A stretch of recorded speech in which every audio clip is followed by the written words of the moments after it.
Buenas noches y bienvenidos, hermanos de la Primera Iglesia Bautista de San José, amigos que nos acompañan, usted que nos ha sintonizado por la misericordia de Dios. Doy gracias de que está aquí con nosotros una semana más en que nos juntamos para poder crecer y ser transformados por la poderosa palabra de Dios. Y eso es lo que vamos a hacer en esta noche. ¿Qué le parece si oramos y encomendamos este tiempo en manos de nuestro Dios? Padre, te damos gracias, Dios nuestro, Padre de nuestro Señor Jesucristo. Alabamos tu nombre. Mi Dios, gracias por el privilegio, la bendición de poder escudriñar tu palabra, de poder caminar en santidad delante de ti. Señor, gracias por la oportunidad de congregarnos y de poder utilizar este medio para enseñarnos, para exhortarnos, para aprender, Dios, de lo que tú quieres enseñarnos. Queremos poner este tiempo en tus manos y rogarte que por el poder de tu Espíritu Santo tú prepares nuestros corazones para recibir la palabra que será implantada. A todos, Dios, los que estén sintonizando o los que estén escuchando este poderoso mensaje que sabemos que es a través de tu Espíritu y por medio de él. Quita, Señor, todo lo vano, quita, Señor, todo lo que pueda estorbar en este tiempo y sea, Dios, que podamos ministrar tu palabra conforme tú has dispuesto y sea todo para la honra y para la gloria tuya. En el nombre de Cristo Jesús. Amén. Y gracias. Gracias a usted por estar aquí con nosotros. Les recordamos que estamos estudiando la carta a los Colosenses. La carta que Pablo escribió a la iglesia que está en Colosas. Dice que Pablo la dirigió a los santos y fieles hermanos en Cristo que están en Colosas. No voy a manifestar o hablar de los detalles y del contexto porque eso lo vio usted ya en las primeras semanas. Estamos en el capítulo 3, ya tuvimos un expositor del capítulo 1, del capítulo 2 y la próxima semana estaremos caminando por el último capítulo de Colosenses. Pero hoy queremos saber qué es lo que el Señor nos quiere decir a través de esta epístola que fue escrita hace muchos años. Dice la Biblia en 2 de Timoteo 3:16 que toda escritura es inspirada por Dios y útil para enseñar, para redarguir, para corregir, para instruir en justicia. Y eso es lo que nosotros queremos hacer hoy. Confiamos en que así como esto fue escrito hace muchos años para la iglesia que estaba en Colosas, de la misma manera hoy nosotros recibimos esa palabra como inspirada por Dios y queremos escudriñar y aprender todo lo que Dios pone en ella para nosotros hoy. Rápidamente quisiera hablarles de un esquema que yo he aprendido y utilizado para efectos de estudiar esta carta. Y son 4 capítulos. Lo primero es que el capítulo 1 podemos decir que nos enseña sobre la preeminencia de Cristo. Entonces, pura doctrina, ¿okay? La preeminencia de Cristo declarada, la que Dios declaró a través de él y por la cruz. El segundo capítulo nos habla de la preeminencia de Cristo, pero la defendida, del peligro que Pablo exhortó a la iglesia que estaba en Colosas sobre aquellos que querían añadir a la obra que Cristo Jesús ya había realizado. Y el tercer y cuarto capítulo, básicamente de lo que nos habla es sobre la preeminencia de Cristo manifestada. Miren qué forma más sencilla, ¿verdad? Capítulo 1, la preeminencia de Cristo declarada, la verdad de Dios. La preeminencia significa que Él es el superior, que es el primero, el que está por encima de todo. Y Pablo en ese capítulo declaró que Él es ese primero y dejó clara esa doctrina. En el segundo capítulo, Pablo lo que hizo fue defender esa doctrina en comparación con lo que se le estaba predicando o se le estaba enseñando por otras vías a la iglesia que estaba en Colosas. Pablo escuchó de ello, de Epafras, y escribe esta carta recordándoles a ellos que no tenían que agregar absolutamente nada más a la obra de Cristo. Y finalmente, el tercer y cuarto capítulo, yo les voy a hablar del tercero, lo que habla de las labores, de la manifestación de Cristo. Ya no de manera doctrinal, sino de las cosas que hacemos los hijos de Dios. Y de una forma muy rápida nos enseña sobre la pureza personal que debemos de tener, el compañerismo cristiano que debemos de tener, sobre cómo comportarnos en casa, esposos, esposas, hijos, y también de cómo relacionarnos en el trabajo. Acompáñenme. Vamos a leer entonces la primera porción de este capítulo, que está en Colosenses capítulo 3, versículos del 1 al 4. Y dice así: si pues habéis resucitado con Cristo, buscad las cosas de arriba, donde está Cristo sentado a la diestra de Dios. Poned la mira en las cosas de arriba, no en las de la tierra, porque habéis muerto y vuestra vida está escondida con Cristo en Dios.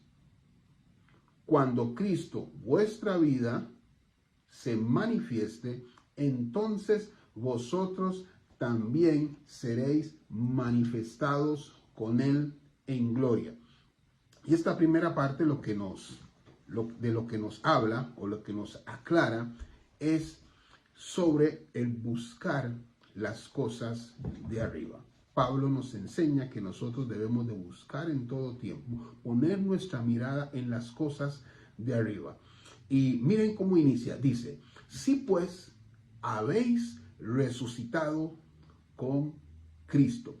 Y Pablo lo que nos recuerda, lo que nos dice es: dado que estamos en Cristo, siendo que hemos nacido de nuevo, siendo que el Espíritu de Dios vive en nosotros. Y quiero detenerme allí, porque esta carta es para una iglesia, es para creyentes en Cristo, no es una carta para no creyentes, es un mensaje para aquellos que conocen a Jesucristo, para aquellos que tienen su Espíritu. Si usted no ha puesto su vida en Cristo Jesús, bienvenido a escuchar todo este mensaje. Por supuesto que confiamos en que al escucharlo, el Espíritu Santo puede hacer esa obra e impulsarlo a usted a tomar una decisión por el Señor. Pero Él está hablando a creyentes y no está poniendo en duda la salvación. No dice sí pues, como si realmente estás o no. Está dejando entender, dado que, siendo así, siendo que estáis salvos, siendo que estáis en Cristo, entonces, y viene una serie de cosas que él va a mencionar. Entonces tenemos el poder para poder vencer sobre estas cosas. Tenemos el poder para poder mirar hacia arriba. Dicho de otra forma, advertencia: nada de esto es posible sin el Espíritu de Dios. No lo intente sin el Espíritu de Dios, porque no lo va a lograr. En otras palabras, esa es la esencia. En el capítulo anterior, Pablo nos dice que Jesucristo es suficiente, que no necesitamos someternos a reglas, cumplir mandatos, ritos, filosofías vanas o llenarnos de información, de cosas que realmente no conocemos o no dominamos. Dice Pablo que muchas de esas cosas tienen buena reputación, que está bien de repente conocer sobre ellas, pero que no ayudan a caminar en santidad. Y ahora nos dice que nosotros debemos de poner nuestra mirada en las cosas de arriba. Y hace un contraste, lo de arriba con lo terrenal, lo del cielo con lo del mundo, y nos dice busquen las cosas de arriba, y nos dice también que allí donde está sentado Cristo a la diestra de Dios,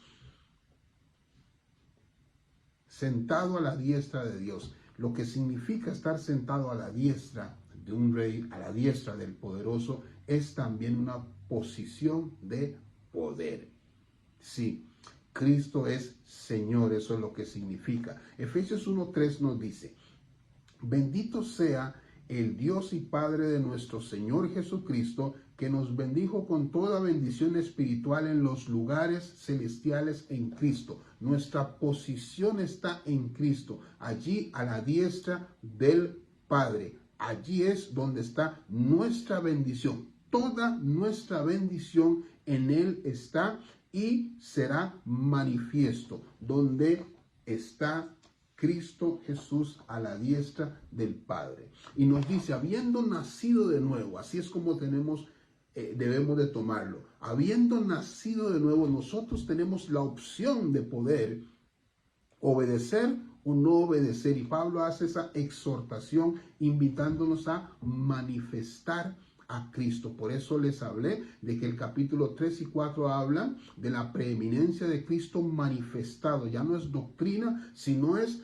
cómo los cristianos, los hijos de Dios, manifiestan el carácter de Cristo mientras Cristo está a la diestra del Padre, esperando el tiempo en que Él completamente será manifestado. Recuerde que el hecho de que usted y yo hayamos sido librados de la esclavitud del pecado no significa que ya no vamos a pecar, ¿verdad? En el versículo 4 nos dice: cuando Cristo vuestra vida se manifieste, entonces vosotros también seréis manifestados con Él en gloria. Ese tiempo todavía no ha llegado. Nosotros seguimos creciendo por ahora, ¿ok? Seguimos creciendo en ese camino de santidad. Entonces, significa que estamos, sí, libres de la esclavitud del pecado. No tiene ya poder sobre nosotros, en tanto que por el Espíritu Santo nosotros podemos poner a muerte todas esas obras de la carne. Y Pablo dice, ustedes pueden hacerlo, tienen el Espíritu, entonces busquen esas cosas. Segunda lectura, vamos a leer del versículo 5 al 11. Estamos en Colosenses capítulo 3, estudiando el libro de Colosenses capítulo 3, versículos 5 al 11. Y Pablo nos sigue diciendo: haced morir pues lo terrenal en vosotros, fornicación, impureza, pasiones desordenadas, malos deseos y avaricia, que es idolatría, cosas por las cuales la ira de Dios viene sobre los hijos de desobediencia, en las cuales vosotros también anduvisteis en otro tiempo cuando vivíais en ellas.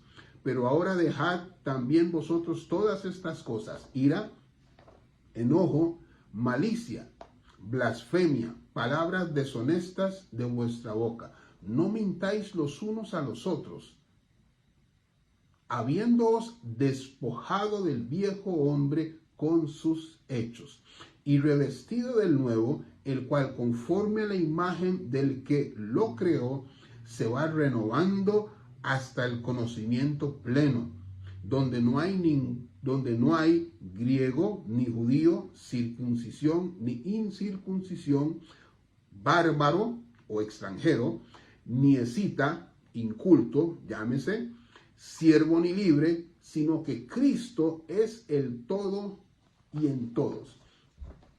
Y en esta sección, lo que Pablo nos recuerda es que nosotros debemos de hacer morir lo terrenal.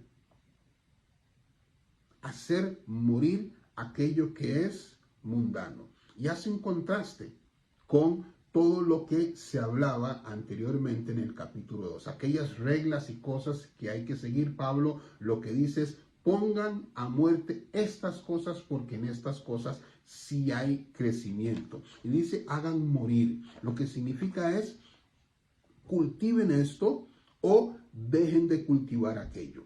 O en otras palabras, no fomenten estas cosas. no den pie a que estas cosas tomen ocasión y les hagan pecar. Si usted lo alimenta, si usted provee para esas cosas, entonces puede caer. En otras palabras, eso es lo que significa hacer morirlo.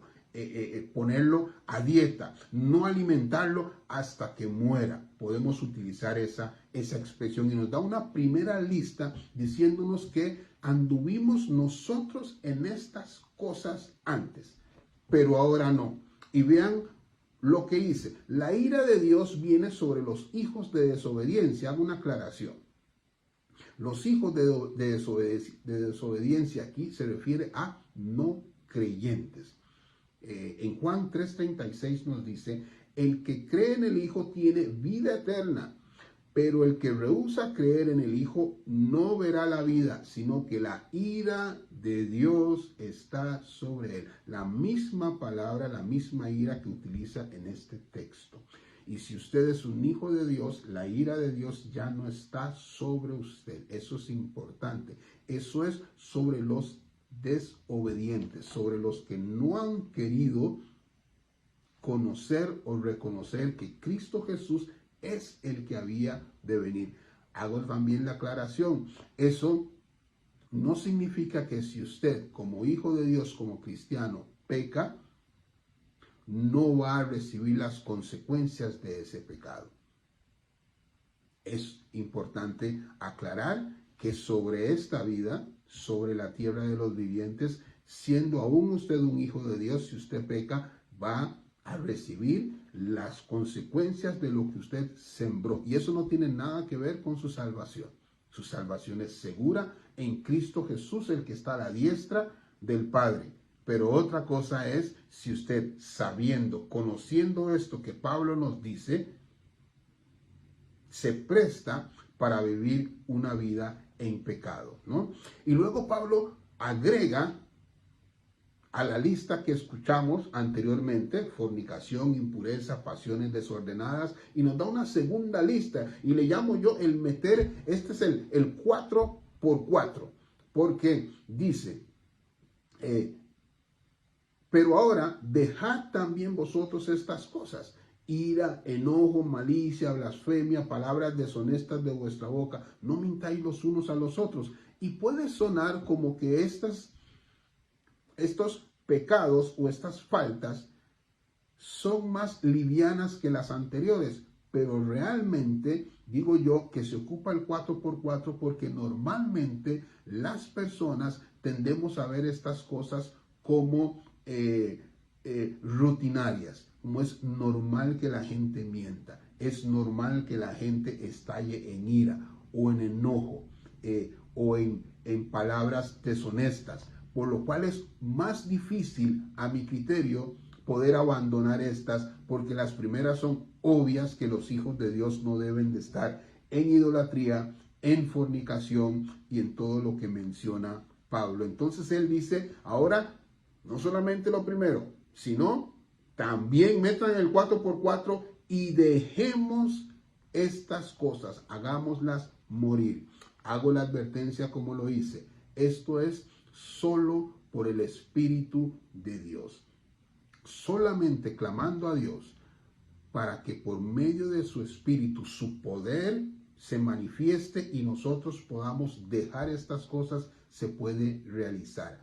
Apretando los dientes o tratando de hacerlo de una manera legalista, no se va a lograr. Dios proveyó su Espíritu para que nosotros fuésemos vencedores sobre todas estas cosas. Y la clave está en el versículo 10, que nos dice a nosotros: y revestido del nuevo hombre, el cual conforme, ojo, a la imagen del que lo creó, se va renovando hasta el conocimiento pleno. Curioso, revestido del hombre nuevo, ¿no?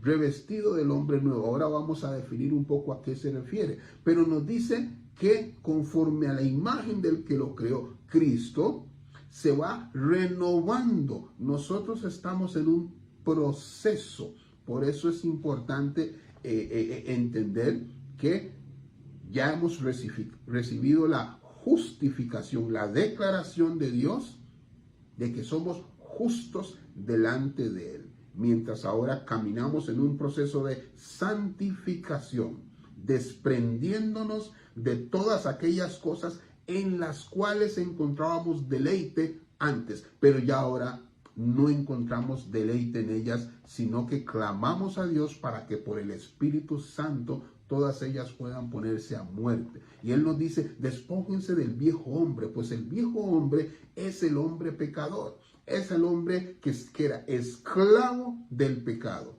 Dicho en otras palabras, era el hombre en Adán. Adán, el primer hombre de la historia. Y revestido del hombre nuevo. Ese hombre sabemos que es Cristo, el ungido, en donde está nuestra posición. De nuevo, el que está sentado a la diestra del Padre. Dice Pablo, o él nos enseña, ¿quieres tener una lista de cosas? Porque eso era lo que estaba ocurriendo en la iglesia que estaba en Colosas. Estaban teniendo quienes les enseñaban que había que seguir esto, había que dejar esto, un sinnúmero de reglas. Y Pablo dice, bueno, en otras palabras, no, aquí yo estoy parafraseando, ¿quieres dejar de hacer cosas? Ok, ahí te va tu lista, aquí la tienes. Deja todo lo terrenal y pon la mira en lo de arriba. ¿Y qué es lo de arriba? Es Cristo. La antítesis de lo que es del mundo, de lo terrenal. Muy bien, entonces ya tenemos también la claridad de lo que Pablo nos ha querido decir en esta lectura del 5 al 11. Hacer morir todo lo terrenal. Pero Pablo no solamente se queda allí, sino que también nos habla de cosas que debemos de cultivar. Y de ellas vamos a hablar ahora en el versículo 12 al 17. Acompáñenme leyendo versículo 12 al 17. Dice, vestidos pues como escogidos de Dios, santos y amados, de entrañable misericordia, de benignidad, de humildad, de mansedumbre, de paciencia, soportándoos unos a otros y perdonándoos unos a otros si alguno tuviere queja contra otro. De la manera que Cristo os perdonó, así también hacedlo vosotros. Y sigue diciendo, y sobre todas estas cosas, vestíos de amor, que es el vínculo perfecto, y la palabra, la paz de Dios gobierne en vuestros corazones, a la que asimismo fuisteis llamados en un solo cuerpo, y sed agradecidos. La palabra de Cristo mora en abundancia en vosotros, enseñándoos y exhortándoos unos a otros en sabiduría, cantando con gracia en vuestros corazones al Señor, con salmos e himnos y cánticos espirituales. Y cierra diciendo versículo 17, y todo lo que hacéis, sea de palabra o de hecho, hacedlo todo en el nombre del Señor Jesús, dando gracias a Dios Padre por medio de Él. Bendito sea el Señor. Cultiven estas cosas, dice Pablo. Y ya nos está hablando como a individuos, las cosas que usted personalmente debe de cultivar. Siguiendo con lo de la lista, si quieres una lista de cosas que debes de cultivar o dejar, entonces Pablo habla de ellas, pero primero dice, siendo escogidos, con la connotación de que tú sabes que el Espíritu de Dios vive en ti, entonces vístete de lo que es de Cristo, llénate de misericordia, de benignidad, de humildad, de mansedumbre, de paciencia. Estas son las cosas que están arriba en los cielos. Dice, sopórtense unos a otros y perdónense unos a otros de la forma en la que Cristo lo hizo. La exhortación es a poder considerarnos los unos a los otros en la vida cristiana y en nuestras relaciones, pero hacerlo como Jesucristo lo hizo por nosotros, no porque la otra persona lo merece, no porque de alguna forma yo siento hacerlo, no, porque de la misma forma Jesucristo lo hizo. Y sobre todo vístanse, dice, cultiven el amor, el vínculo perfecto, precioso, el amor, del cual habla Primera de Corintios capítulo 13, bastante nos enseña sobre el amor. Rápidamente menciono, ese amor se refiere al amor de Dios, al amor que nosotros podemos tener ahora porque hemos conocido el amor de Dios. ¿Y cuál es el amor de Dios? El amor de Dios es Cristo Jesús. El amor de Dios es que Él envió a Jesucristo para morir por nuestros pecados, para que en Él nosotros pudiésemos tener vida y vida eterna, vida en abundancia. Ese es el amor de Dios, la decisión de Dios de que siendo aún nosotros pecadores y enemigos de Él, envió a su Hijo para que muriera por nuestros pecados en un sacrificio para que nosotros pudiésemos ser ahora revestidos de la gloria de Jesucristo. Es un amor de Dios, no es el amor de los sentimientos que nosotros podemos tener, sino una decisión. Y no solo decisión, sino un amor de pacto.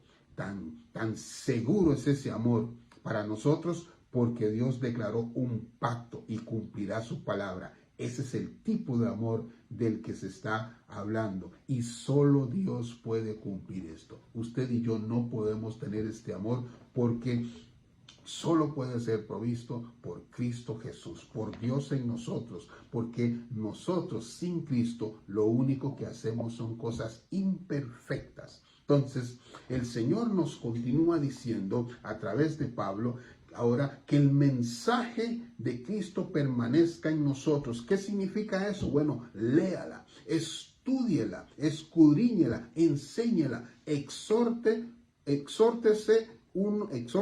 unos a otros a través de ella, cántenla a través de los salmos. A eso se refiere, que la palabra esté en nosotros. Y para cerrar dice, todo lo que hagan, sea de palabra o de hecho, háganlo en el nombre de el Señor Jesús. Y lo que eso significa, el nombre del Señor Jesús, no es sencillamente repetir y decir el nombre del Señor Jesús. Significa en representación del Señor Jesús. Significa conforme a la voluntad del Señor Jesús. ¿Sabe?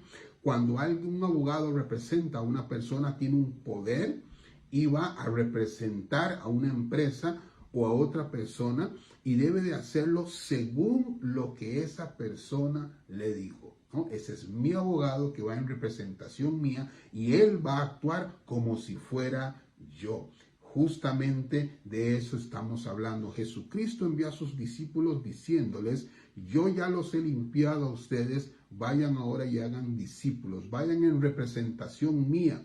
Y todo lo que ustedes pidan en mi nombre, el Padre se los dará. Porque Jesucristo estaba claro de que ellos iban a hacerlo conforme a su voluntad. Y ahora nosotros tenemos la oportunidad de emular eso porque Jesucristo los envió a ellos a que nosotros fuésemos enseñados el mismo camino. Por tanto, de la misma manera, por el Espíritu, nosotros podemos también pedir conforme a la voluntad de nuestro Señor, pedir representándolo a Él y nos será dado. En tanto lo hacemos en el nombre de Cristo Jesús, conforme a la voluntad de Él. ¿Se da cuenta? No conforme a deseos vanos o inmundos, sino conforme Jesucristo lo haría. Y eso lo hace una persona que está empapada, llena del Espíritu Santo, llena de la palabra de Dios, como Pablo nos dice,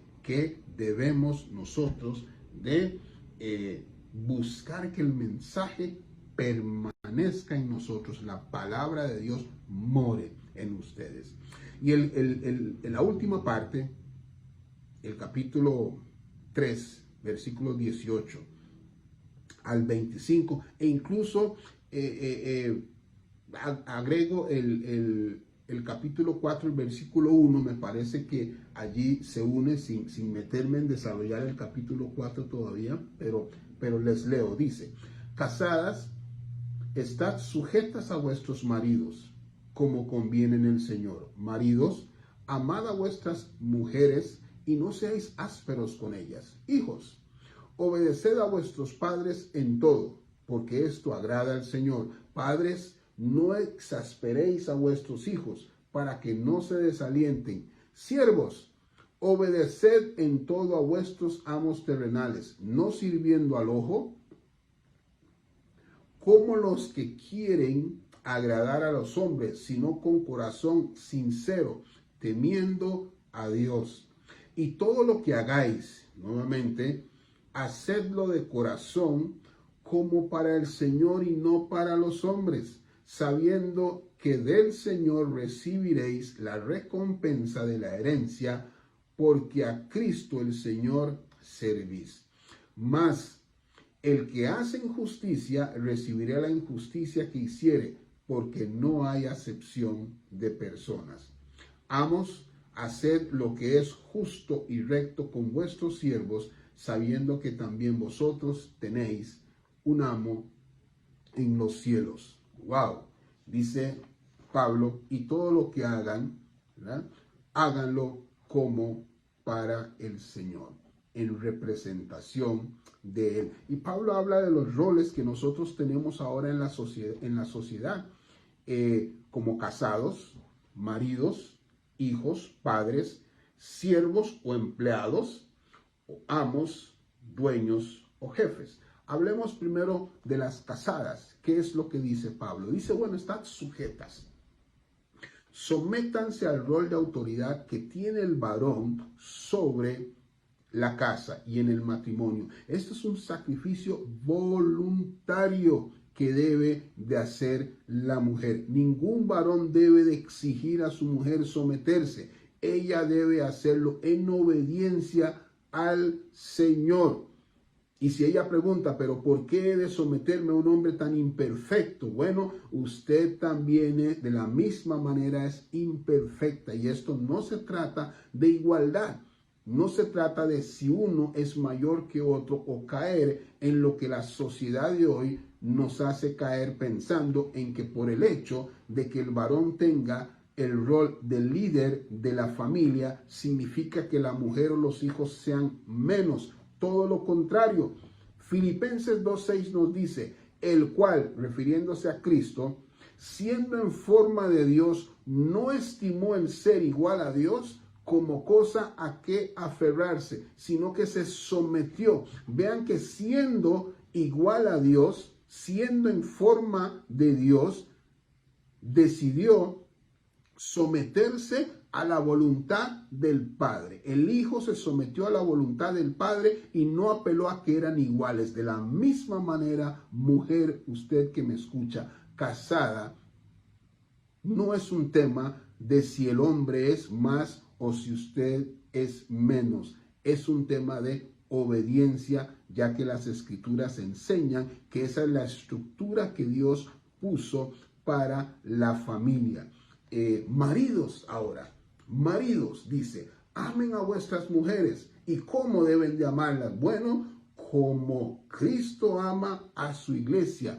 Efesios 5, por allí, del versículo 22 en adelante, nos recuerda esto, que el varón debe de respetar, debe de amar. Pero ¿cómo debe de hacerlo? Como Cristo amó a la iglesia. ¿Y cómo es eso? En sacrificio. De nuevo, al igual que la mujer en sacrificio se somete, se sujeta al liderazgo del varón de la casa, de la misma manera el varón, su rol de líder es para servirle a ella y a sus hijos en sacrificio total, como Cristo lo hizo por la iglesia. Miren qué hermoso, muy diferente a lo que nosotros hoy pensamos y a las luchas de poder en las que caemos. Hijos, obedezcan a sus padres ahora y obedézcanlos en todo. Y miren que nos da la razón. ¿Por qué razón? Porque esto agrada a Dios. No porque sus padres sean perfectos, porque esto agrada a Dios. Porque allí hay bendición. Por amor a Dios, hijos, si ustedes están en Cristo, sométanse a sus padres, obedézcanles. Obviamente, si un padre está exhortando o animando a un hijo a desobedecer la palabra de Dios o a negar a Cristo Jesús, estamos hablando de que en eso es diferente. En eso usted, hijo, no lo va a obedecer, porque reconociendo la autoridad de Dios, esa es primera. Padres, dice, no hagan enojar, no provoquen, no irriten a sus hijos. Esas son las palabras que podemos utilizar, los sinónimos. No construyan reglas en exceso y acoso que haga que sus hijos terminen irritados. Son hijos, no son esclavos. Y ese es el mensaje. Siervos. Y yo digo siervos, barra inclinada, empleados. Porque hoy ya estamos en un contexto diferente. En ese tiempo habían amos y siervos. Entonces, hoy nosotros podemos pensar en lugar de siervos en empleados, colaboradores. ¿Ok? Colaboradores. Obedezcan en todo a sus jefes terrenales. No lo hagan solo cuando ellos miren. No lo hagan como para agradarlos a ellos, sino de corazón, sinceramente. Dice, temiendo a Dios. El versículo 23 dice, y todo lo que hagáis, hacedlo de corazón, como para el Señor, y no para los hombres. O sea, trabajen como si el jefe fuera Cristo, como si el dueño fuera Cristo. Y wow, de todas formas el dueño es Cristo.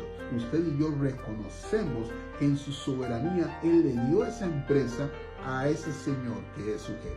Que en su soberanía Él le puso a usted o a fulano de tal en esa posición. Porque la Biblia dice que toda autoridad le ha sido dada a Cristo Jesús en los cielos y sobre la tierra.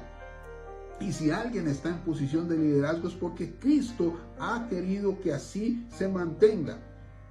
Dice 1 Corintios 15:27 que todas las cosas las sujetó debajo de sus pies. Significa que es voluntad de Dios que nosotros les sirvamos a ellos y quiere que lo hagamos nosotros en santidad. Dios hizo los cielos, la tierra. Dios sabe que hay amos, que hay esclavos, que hay padres. Hay roles en la sociedad. Esto no significa que Dios promueve el que haya esclavos o que Dios promueva el que haya pobres. Sabemos que el Señor dijo que pobres siempre habrá entre nosotros. Son las circunstancias del pecado, son las circunstancias del mundo, pero Él nos dice que nosotros vencemos sobre ello. En medio de estas circunstancias, en medio de estos roles, unos siendo amos, unos siendo esclavos, unos siendo jefes, unos siendo dueños, unos teniendo roles de liderazgo, otros no. En medio de ellos, si usted está en Cristo, si usted ha nacido de nuevo, entonces sirva como para el Señor, con alegría. Desde allí, por el poder del Espíritu Santo, usted puede glorificar a Dios y esa es la voluntad de Dios. Dice finalmente, amos, dueños, puedo decir, jefes, sabiendo que Jesús es su Señor y que todo lo ve desde los cielos, ¿verdad? Y es hombre justo, dirijan con justicia y con rectitud. Y con rectitud. Dice, vamos a hacer todo lo que es justo y recto con vuestros siervos, sabiendo que también vosotros tenéis un amo en los cielos. Entonces, usted que es jefe, dirija sabiendo que Jesucristo es su jefe y que le está viendo. Y dirija con rectitud, porque de lo que usted siembre, de eso cosechará. Sí, Señor. Gracias le damos a Dios por haber inspirado a su siervo para que nos dejara estas palabras. He tenido que ir rápido. Hay bastante para escudriñar un capítulo como este. Espero que lo que hayamos visto le haya podido edificar, ayudar, motivar y exhortar a que usted continúe en ese crecimiento en Cristo Jesús. Un capítulo de exhortación, de motivación y de enseñanza de la vida cristiana. Bendito sea Dios. Acompáñeme orando. Gracias te damos, Padre, y alabamos tu nombre por la palabra que está escrita. Y gracias te damos por vivificarla en nuestros corazones. Gracias te doy yo, Señor, bendiciendo a todo aquel que ha escuchado y que escuchará este mensaje. Que por tu Espíritu, Señor, no por mí, sino por tu Espíritu, la palabra pueda saltar, pueda iluminar, mi Señor, pueda instruirle y avivarlo, Padre Santo, para poder cumplir con su caminar, con su peregrinar en esta vida, para que seamos cubiertos, asidos, Señor, por tu Espíritu Santo. Gracias, Dios. Gracias por este medio, gracias por la iglesia, y bendito seas tú. Todo sea para tu honra y para tu gloria. En el nombre de Cristo Jesús. Amén y amén. Nos vemos pronto, hermanos.